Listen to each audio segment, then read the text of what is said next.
हर हर महादेव, जय श्री शंभू। आप सभी चिंतकों और हमारे जो श्रोतागण हैं जो हमें हमारे वीडियो को देखते हैं, उन्हें पसंद करते हैं, उनको बहुत बहुत आभार। तो जैसा कि आप जानते हैं कि शनिदेव जो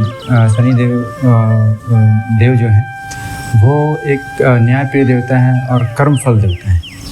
तो जिस तरह इंसानों पे वो अपनी वक्र दृष्टि, चाहे शनि की 7.5 हो या उनका ढैया चलता है, तो क्या उसी प्रकार हमारे देवी देवताओं और जो हमारे आराध्य हमारे भगवान हैं, शिव हैं, विष्णु हैं, ब्रह्मा हैं, क्या उन पे भी शनि का प्रभाव पड़ता है?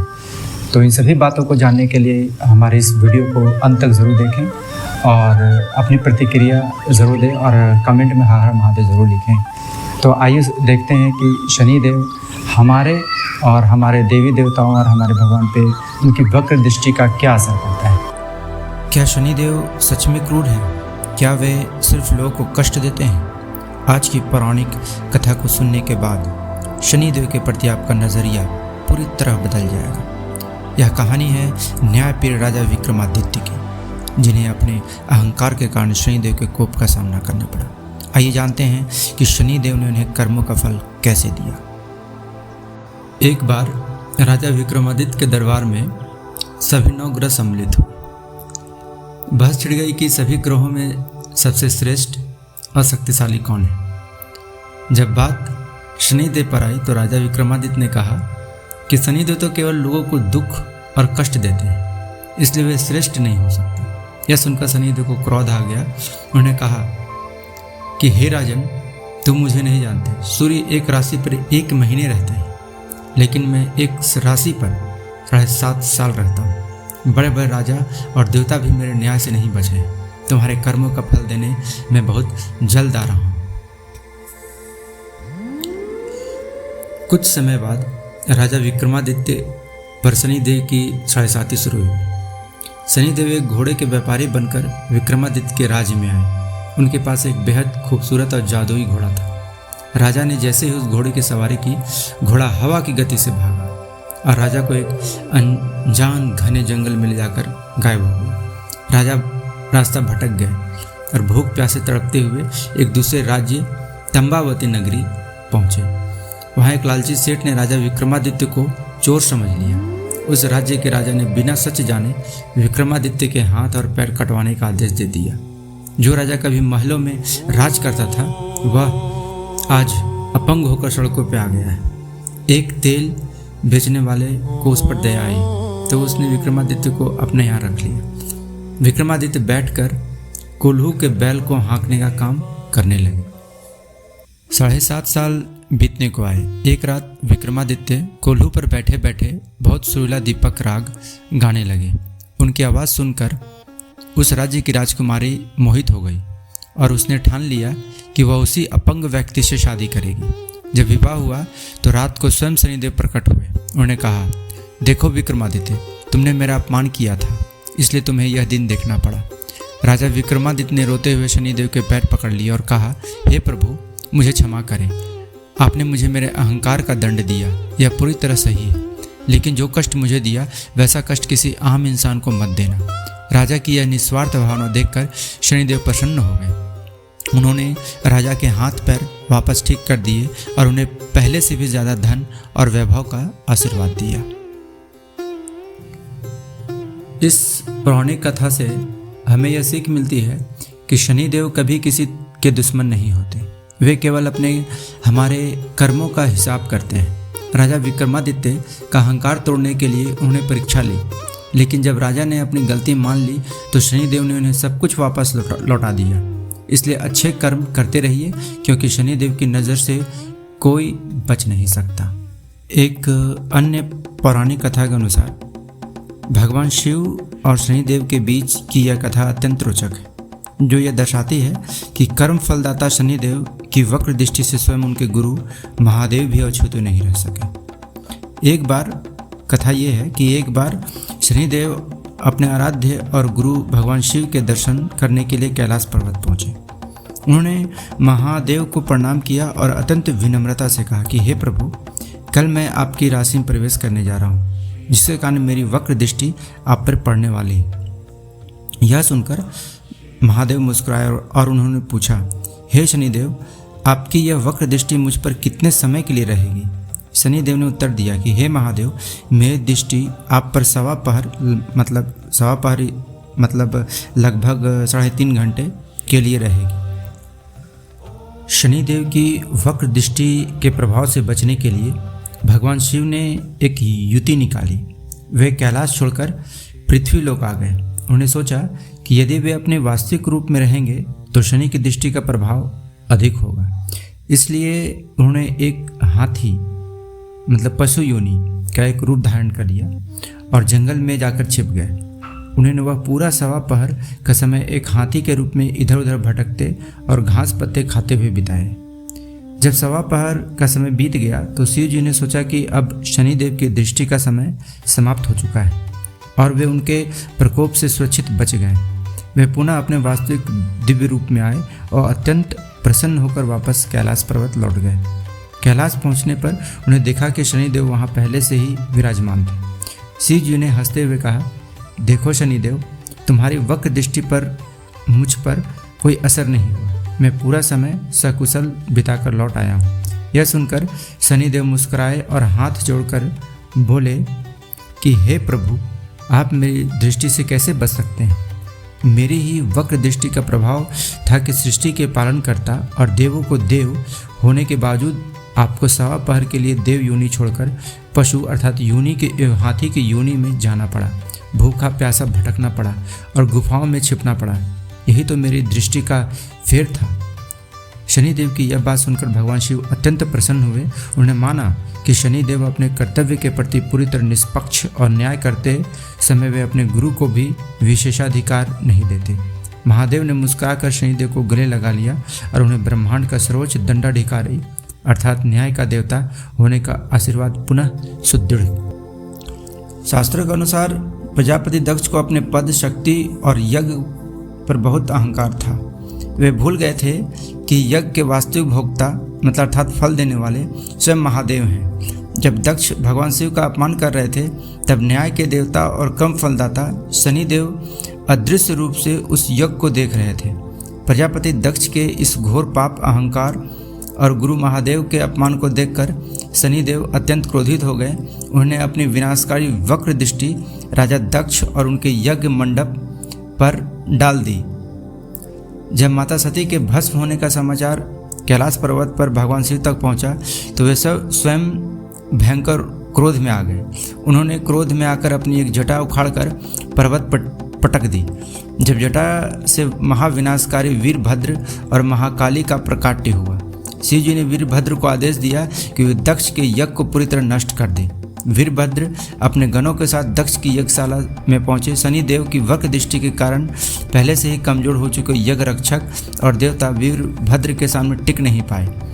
वीरभद्र ने यज्ञ मंडप को तहस नहस कर दिया, देवताओं और ऋषियों को खदेड़ दिया और अंत में वीरभद्र ने प्रजापति दक्ष को पकड़कर उनका सिर धड़ से अलग कर दिया और उसी यज्ञ कुंड में फेंक दिया। इस प्रकार राजा दक्ष का अहंकार और उनका यज्ञ पूरी तरह नष्ट हो गया। बाद में देवताओं की प्रार्थना पर भगवान शिव शांत हुए और उन्होंने दक्ष के धड़ पर बकरे का सिर लगाकर उन्हें दोबारा जीवित किया, जिससे दक्ष का अहंकार हमेशा के लिए टूट गया। इस कथा में शनिदेव की दृष्टि का महत्व यह है कि जब भी कोई व्यक्ति अपनी शक्ति के मद में अंधा होकर अधर्म या किसी महान आत्मा का अपमान करता है तो शनिदेव की दृष्टि उनके पुण्य कर्मों, यज्ञ आदि के फल को तुरंत नष्ट कर देती है। एक कथा ये भी है गणेश भगवान के ऊपर कि शनिदेव की दृष्टि के कारण भगवान गणेश का मस्तक कटने की यह कथा ब्रह्मवैवर्त पुराण में मिलती है। यह कहानी शनिदेव को मिले एक श्राप और माता पार्वती के कौतूहल से जुड़ी हुई है। कथा यह है कि जब माता पार्वती और भगवान शिव के घर बाल गणेश का जन्म हुआ तो पूरे कैलाश पर्वत पर बहुत बड़ा उत्सव मनाया गया। सभी देवी देवता, गंधर्व और ऋषि मुनि बालक को आशीर्वाद देने और देखने के लिए कैलाश पहुंचे। भगवान शिव के शिष्य होने के नाते शनिदेव भी वहां आए। उत्सव में आकर शनिदेव बालक गणेश को नहीं देख रहे थे। वे अपने गर्दन नीचे झुकाए खड़े थे। माता पार्वती ने जब ये देखा तो उन्होंने शनिदेव से इसका कारण पूछा कि वे अपने उनके पुत्र को देखकर आशीर्वाद क्यों नहीं दे रहे हैं। शनिदेव ने विनम्रता से उत्तर दिया कि हे माता, मुझे मेरी पत्नी का श्राप है। एक बार जब मैं भगवान कृष्ण के ध्यान में लीन था तब मेरी पत्नी मेरे पास आई, लेकिन ध्यान में होने के कारण मैंने उनकी ओर नहीं देखा। इससे क्रोधित होकर उन्होंने मुझे श्राप दे दिया कि मैं जिस भी जीव या वस्तु पर अपनी सीधी दृष्टि डालूंगा उसका मस्तक धड़ से अलग हो जाएगा और वह नष्ट हो जाएगा। इसी कारण मैं आपके बालक अहित से बचने के लिए नीचे देख रहा हूँ। माता पार्वती को लगा कि महादेव के पुत्र का कोई अहित नहीं कर सकता। उन्होंने शनिदेव के श्राप की बात को हल्के में लिया और मातृत्व के अभियान में आकर शनिदेव से कहा कि वे बिना किसी डर के बालक को देखें। माता की आज्ञा का पालन करने के लिए शनिदेव ने जैसे ही बहुत संकोच के साथ अपनी तिरछी दृष्टि बालक गणेश के मुख पर डाली, वैसे ही श्राप के प्रभाव से बालक का मस्तक धड़ से अलग हो गया। अपने पुत्र को इस अवस्था में देख माता पार्वती मूर्छित हो गई और कैलाश पर हाहाकार मच गया। संकट को टालने के लिए भगवान विष्णु तुरंत अपने वाहन गरुड़ पर सवार होकर उत्तर दिशा की ओर एक नए मस्तक की खोज में निकल पड़े। रास्ते में उन्हें एक हथनी दिखाई दी जिसका बच्चा अपनी माँ की तरफ पीठ करके उत्तर दिशा की ओर सिर करके सो रहा था। भगवान विष्णु ने अपने सुदर्शन चक्र से उस हाथी के बच्चे का मस्तक काट लिया और उसे लेकर तुरंत कैलाश लौटे। भगवान शिव और विष्णु जी ने मिलकर उस हाथी के मस्तक को बालक गणेश के धड़ से जोड़ दिया, जिसके बाद ब्रह्मा जी ने उसमें प्राण फूके। इस तरह भगवान गणेश पुनर्जीवित हुए और वे गजानन कहलाए। पौराणिक कथाओं के अनुसार देवराज इंद्र पर शनिदेव की वक्र दृष्टि की कथा अहंकार के नाश और कर्म के सिद्धांत से जुड़ी। इंद्रदेव को देवताओं का राजा होने और अमरावती के ऐश्वर्य पर बहुत अभिमान था।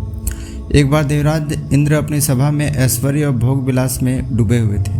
उन्हें लगा कि स्वर्ग का राजा होने के कारण वे ब्रह्मांड के सबसे शक्तिशाली और सुरक्षित व्यक्ति हैं। इसी समय न्याय के देवता शनिदेव स्वर्गलोक को पहुंचे। शनिदेव को देखकर इंद्र ने थोड़ा अहंकार दिखाते हुए पूछा कि हे सूर्यपुत्र शनि, आप यहाँ किस प्रयोजन से आए हैं। शनिदेव ने शांत भाव से उत्तर दिया, हे देवराज, मैं यहाँ केवल आपको सचेत करने आया हूँ। आपके कर्मों का फल देने के लिए कल से आप पर मेरी 7.5 अर्थात वक्र दृष्टि शुरू होने वाली। वे तुरंत वापस स्वर्गलोक की ओर भागे, लेकिन जैसे ही वे स्वर्गलोक के द्वार पर पहुंचे उन्होंने देखा कि वहां इंद्र का नहीं बल्कि असुर राज बलि का झंडा लहरा रहा है।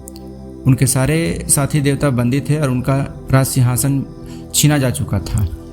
तभी वहां शनिदेव प्रकट हुए। इंद्रदेव ने क्रोध और दुख में कहा कि शनिदेव, मैं तो आपकी दृष्टि से बचने के लिए पृथ्वी पर छिपा रहा, फिर भी मेरा सब कुछ नष्ट कैसे हो गया। शनिदेव मुस्कुराए बोले कि हे देवराज, आप मेरी दृष्टि से कहाँ बचे। मेरी ही वक्र दृष्टि का यह प्रभाव था कि स्वर्ग के राजा होने के बावजूद आपको अपना वैभव छोड़कर पृथ्वी पर भिखारियों की तरह दर दर भटकना पड़ा, कंदमूल खाना पड़ा और आपकी अनुपस्थिति में आपका सिंहासन भी छिन गया। यही तो मेरी दृष्टि का न्याय था जिसने आपके अहंकार को तोड़ दिया। यह घटना के बाद इंद्रदेव का अहंकार पूरी तरह समाप्त हो गया। उन्हें शनि देव की न्यायप्रियता को स्वीकार किया और उनसे क्षमा मांगी। बाद में विष्णु ने वामन अवतार लेकर असुर राजा बलि से इंद्र का राज वापस दिला दिया था। पौराणिक कथाओं के अनुसार स्वयं भगवान विष्णु, जो सृष्टि के पालन करता है, को भी शनिदेव की वक्र दृष्टि का सामना करना पड़ा था। क्या आप जानते हैं? यदि नहीं जानते हो तो मेरे द्वारा ये कही बात को और जो शास्त्र अनुसार ये सारी चीज़ें मैं बता रहा हूँ। और यदि अभी तक आपने हमारे इस चैनल को जो आप देख रहे हैं, कृपया करके यदि सब्सक्राइब नहीं किए हो तो कृपया सब्सक्राइब करें और इस तरह के और भी वीडियो ताकि मैं आप लोगों के समक्ष प्रस्तुत कर सकूं। तो जब भगवान विष्णु ने पृथ्वी पर मानव रूप में अवतार लिया तब उन्होंने प्रकृति के नियमों का सम्मान करते हुए शनिदेव के न्याय चक्र को स्वीकार किया। भगवान विष्णु के श्री कृष्ण अवतार के समय की एक अत्यंत प्रसिद्ध कथा है और वो कथा यह है कि जब शनिदेव की दृष्टि उन पर पड़ी थी तब कोकिलांचल, जो अभी उत्तर प्रदेश के में है, के महत्व से भी जुड़ी है। जब भगवान विष्णु ने द्वापर युग में श्री कृष्ण के रूप में गोकुल में अवतार लिया तो सभी देवी देवता भेष बदलकर बाल कृष्ण के दर्शन करने आ रहे थे। शनिदेव भी अपने आराध्य के दर्शन के लिए व्याकुल थे। वे नंदगांव अर्थात गोकुल पहुँचे और माता यशोदा से बालक कृष्ण को देखने की इच्छा जताई। लेकिन शनिदेव को देखकर माता यशोदा डर गई। उनका श्याम अर्थात काला रंग, बड़ी बड़ी आंखें और भयानक रूप देखकर यशोदा जी ने उन्हें दरवाजे पर ही रोक दिया।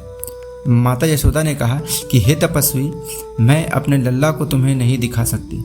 मुझे डर है कि तुम्हारी क्रूर और काली दृष्टि लगने से मेरा बालक बीमार हो जाएगा या डर जाएगा। शनिदेव बहुत दुखी हुए। उन्होंने माता यशोदा को समझाने का बहुत प्रयास किया कि वे कोई अनिष्ट करने नहीं आए हैं, इसीलिए आप मुझे कृष्ण दर्शन देने का अवसर प्रदान करें। लेकिन माता यशोदा अपने हठ पर अड़ी रही। निराश होकर शनिदेव नंदगांव के पास ही स्थित एक घने जंगल में चले गए। वे जानते थे कि यदि वे जबरदस्ती अपनी वक्र दृष्टि प्रभु पर डालेंगे तो वो मर्यादा के विरुद्ध होगा। इसलिए उन्होंने भगवान कृष्ण को प्रसन्न करने के लिए उसी वन में बैठकर घोर तपस्या शुरू कर दी। उन्होंने निश्चय किया कि जब तक प्रभु स्वयं दर्शन नहीं देंगे वे वहाँ से नहीं हिलेंगे। शनिदेव की भक्ति और निष्ठा देखकर भगवान कृष्ण अत्यंत प्रसन्न हुए। वे उस वन में शनिदेव के सामने प्रकट हुए। जैसे ही श्री कृष्ण सामने आए, शनिदेव की दिव्य और आनंदमय दृष्टि अपने आराध्य पर पड़ी। भगवान कृष्ण ने हंसते हुए शनिदेव से कहा, हे शनिदेव, आप न्याय के देवता हैं। आपकी दृष्टि का प्रभाव अचूक है, लेकिन जो भक्त मेरे नाम का जाप करता है उस पर आपकी कूट दृष्टि का असर नहीं होगा, बल्कि शुभ दृष्टि का प्रभाव पड़ता है। आज से आप मुझ पर और मेरी इस लीला भूमि पर अपनी कृपा दृष्टि बनाए रखें। उसी समय माता राधा और अन्य गोपियां भी वहां आ गईं। शनि देव के भयानक रूप को देखकर वे भयभीत न हो, इसलिए भगवान कृष्ण ने तुरंत एक सुंदर कोयल का रूप धारण कर लिया और मधुर आवाज में कूकने लगी। श्री कृष्ण जी का यह रूप देखकर शनिदेव अत्यंत आनंदित हुए। तभी से उस पवित्र वन का नाम कोकिला वन पड़ा, जो आज उत्तर प्रदेश के मथुरा जिले में कोसी कला के पास स्थित है। और अंत में निष्कर्ष यह निकलता है कि भगवान विष्णु पर शनिदेव की दृष्टि पड़ने की इस कथा से यह संदेश मिलता है कि ईश्वर भी अपने बताए नियमों अर्थात ग्रहों के प्रभाव का आदर करते हैं। शनिदेव किसी के शत्रु नहीं है, वे केवल एक निष्ठावान सेवक हैं जो भगवान विष्णु के आदेश पर ही संसार में न्याय का चक्र चलाते हैं। पौराणिक कथाओं के अनुसार है कि जब शनि देव की सीधी दृष्टि उनके पिता सूर्यदेव पर पड़ी तो सूर्यदेव का तेज पूरी तरह समाप्त हो गया। वे काले पड़ गए और उन्हें कुष्ठ का रोग हो गया। यह कथा मुख्य रूप से काशी खंड के स्कंद पुराण में मिलती है, जो पिता और पुत्र के बीच के वैचारिक मतभेद और शनिदेव की दृष्टि की अचूक शक्ति को दर्शाती है। कथा ये थी कि सूर्यदेव की पत्नी संज्ञा उनका तेज सहन नहीं कर पा रही थी, इसलिए वे अपनी छाया को सूर्यदेव की सेवा में छोड़कर स्वयं तपस्या करने चले गई। सूर्यदेव और छाया के मिलन से शनिदेव का जन्म हुआ। जब शनिदेव छाया के गर्भ में थे तब माता छाया ने भगवान शिव की इतनी घोर तपस्या की कि वे धूप और गर्मी को भूल गई। इस अत्यधिक तप के कारण गर्भ में पल रहे शनिदेव का रंग पूर्णतः श्याम हो गया। श्याम मतलब अर्थात काला हो गया। जब शनिदेव का जन्म हुआ तो सूर्यदेव उन्हें देखने आए। बालक का अत्यंत काला रंग और रूप देखकर सूर्यदेव को संदेह हुआ। उन्हें छाया का अपमान करते हुए कहा, यह मेरा पुत्र नहीं हो सकता, यह क्रूप और काला बालक किसी और का है। अपने पति के मुंह से ऐसे अपमानजनक शब्द सुनकर माता छाया अत्यंत दुखी हुई और रोने लगी। माता को रोता देख और अपने पिता द्वारा किए गए इस घोर अपमान से बालक शनिदेव को अत्यंत क्रोध आ गया। क्रोध में आकर शिशु शनिदेव ने पहली बार अपनी आंखें खोली और सीधे अपने पिता सूर्यदेव की ओर देखा। शनिदेव के इस पहले और सीधी वक्र दृष्टि का प्रभाव इतना भयंकर था कि ब्रह्मांड को अलौकिक करने वाले सूर्यदेव स्वयं अंधकार हो गए। शनिदेव के क्रोध के कारण सूर्यदेव के पूरे शरीर पर कुष्ठ रोग उभर आए।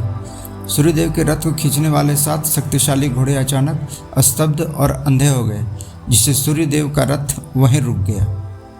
पूरे ब्रह्मांड में अंधकार छा गया। व्याकुल होकर सूर्यदेव ने भगवान शिव की आराधना की। महादेव ने सूर्यदेव को उनके द्वारा किए गए पाप का एहसास कराया। शिव जी ने सूर्यदेव को समझाया कि शनिदेव कोई साधारण बालक नहीं है, बल्कि वे महादेव के आशीर्वाद से जन्मे कर्म फलदाता हैं। सूर्यदेव ने अपनी भूल स्वीकार की और माता छाया व शनिदेव से क्षमा मांगी। इसके बाद जब शनिदेव का क्रोध शांत हुआ और उन्होंने अपनी दृष्टि पिता पर से हटाई, तब जाकर सूर्यदेव का कुष्ठ रोग ठीक हुआ। उनका तेज वापस लौटा और उनके घोड़े पुनः गतिमान हुए। पौराणिक मान्यताओं और शनि चालीसा के अनुसार भगवान विष्णु के मानव अवतार श्री रामचंद्र जी पर भी शनिदेव की महादशा और वक्र दृष्टि पड़ी थी। चूँकि भगवान राम ने पृथ्वी पर एक साधारण मनुष्य के रूप में जन्म लिया था, इसलिए वे भी संसार के कर्म नियमों और ग्रहों के प्रभाव से बंधे थे। शनि चालीसा की एक प्रसिद्ध चौपाई है जिसमें वर्णन है कि राम मिलत बन राम ही दिन्ना, कैकई हूँ कीमती हरि लिन्ना। श्री राम पर शनिदेव की दृष्टि पड़ने के मुख्य कथा यह है कि जब अयोध्या में प्रभु श्री राम के राज्याभिषेक की भव्य तैयारी चल रही थी, ठीक उसी समय उनकी कुंडली में शनि की 7.5 का प्रवेश हुआ। ज्योतिष शास्त्र के अनुसार शनिदेव जब अपनी दशा बदलते हैं तो व्यक्ति के जीवन में अचानक बड़ा उलटफेर होता है।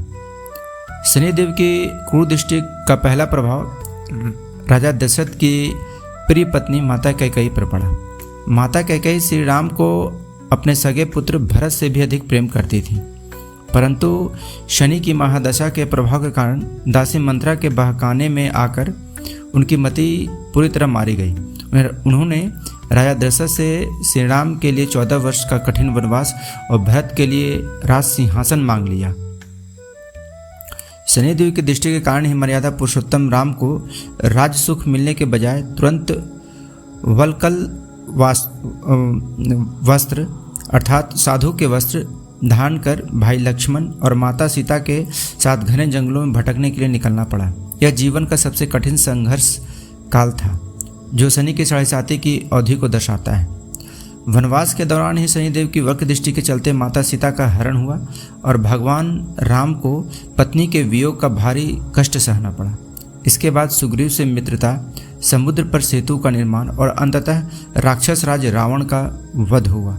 शास्त्रों के अनुसार रावण के सर्वनाश के पीछे भी उसी समय रावण पर चल रहे शनि की मारक दशा ही जिम्मेदार थी। अन्य लोक कथा के अनुसार जब शनिदेव श्री राम के पास पहुंचे और कहा कि प्रभु मुझे अपने कर्तव्य का पालन करते हुए आप पर दृष्टि डालनी ही होगी, तब श्री राम ने मुस्कुराकर उनकी बात मान ली। परंतु जब शनिदेव ने अपनी दृष्टि श्री राम पर डाली तो वे भगवान राम के दिव्य तेज और उनके भीतर गूंज रहे राम नाम की महाशक्ति को सहन नहीं कर पाए।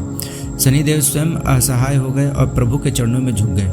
तब श्री राम ने शनिदेव को आशीर्वाद दिया कि वे ब्रह्मांड में संतुलन बनाए रखने के लिए अपना न्याय का कार्य निष्पक्ष होकर करते रहें। इस प्रकार भगवान राम ने स्वयं कष्ट सहकर संसार को यह सिखाया कि समय का चक्र और शनि का न्याय कितना बलवान है, जिससे स्वयं भगवान भी पीछे नहीं हटते।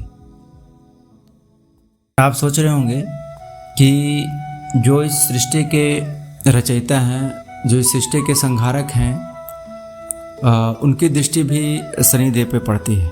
तो यह सोचना बिल्कुल स्वाभाविक है कि जब स्वयं भगवान भी शनिदेव की वक्र दृष्टि से नहीं बच पाए तो एक साधारण मनुष्य की विषाद ही क्या है। लेकिन यह एक बहुत गहरा रहस्य है कि भगवान शनिदेव के कोप से डरे नहीं थे, बल्कि उन्होंने संसार को मर्यादा और कर्मफल के सिद्धांत का पाठ पढ़ाने के लिए स्वयं कष्ट सहा था। शनिदेव कोई क्रूर राक्षस नहीं है, वे केवल एक निष्पक्ष न्यायाधीश हैं।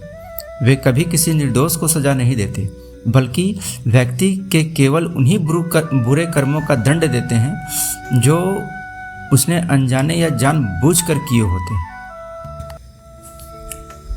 अगर आप सभी या हम सभी शनि देव के प्रकोप से बचना चाहते हैं या उनके प्रभाव को थोड़ा कम करना चाहते हैं, तो हमें शास्त्रों के अनुसार कुछ नियम बताए गए हैं और जिनका पालन करने से या जिनके शरण में जाने से हमें उनके उनका शनिदेव के प्रभाव को कुछ कम किया जा सकता है।